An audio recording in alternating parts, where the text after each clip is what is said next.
One of the guys said to me after he saw me cry, he said, "You're crying, how can you be a funeral director?"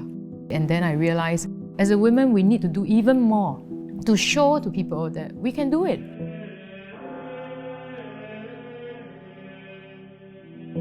My father has been running his funeral company since the 70s. The end of his career was actually the beginning of mine. The day came in February where we sent him in for a surgery because he was diagnosed with colon cancer, but the surgery failed. When he passed away, it took us all by surprise. The irony is, he didn't plan his funeral. He didn't leave us any insurance. He didn't leave us a will. And that's when I had to quit my job then and then immediately dive into the funeral industry. My mom took a while to get over her grief. We could be driving and suddenly she just cried. There were a lot of moments I realized I have to step up. I have to support because I still have 2 younger siblings in school. Funeral back then, I would say, was very traditional, a very somber sort of affair, facing my father's death. I realized what I liked during my dad's funeral was his friends coming to me, sit down with me and said, "I need to tell you a story about your dad." And that lighted me up, like, wow, I didn't know this about my father.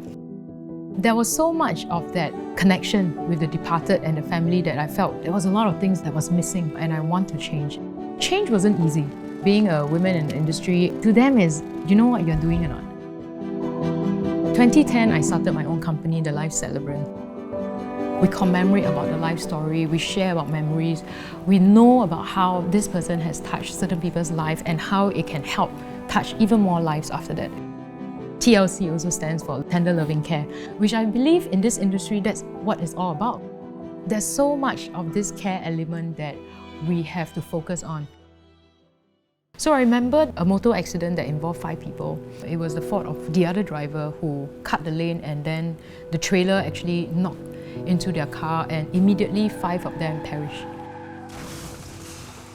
On the funeral day, when the grandfather walked in, this grandfather was going from the first casket, grandma first, then the father, the eldest son, then the 2 younger daughters. And then when he came to the grandson, and he said to him, "你不是要介绍女朋友给我?"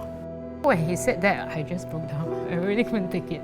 Wow, when you see that scene, it's very, very painful.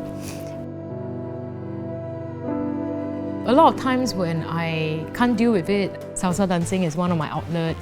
I always try to go into that zone to release that energy and then to deal with it. Having women in the team, it really helps a lot because we can cry with the family, we can hold their hands, we can hug them. And also to show the industry that actually women shouldn't be underestimated. One of the things that people always ask, how do you consider success? I don't consider myself successful. Maybe successful when I pass away and you ask the people of the lives I've touched. That to me is success.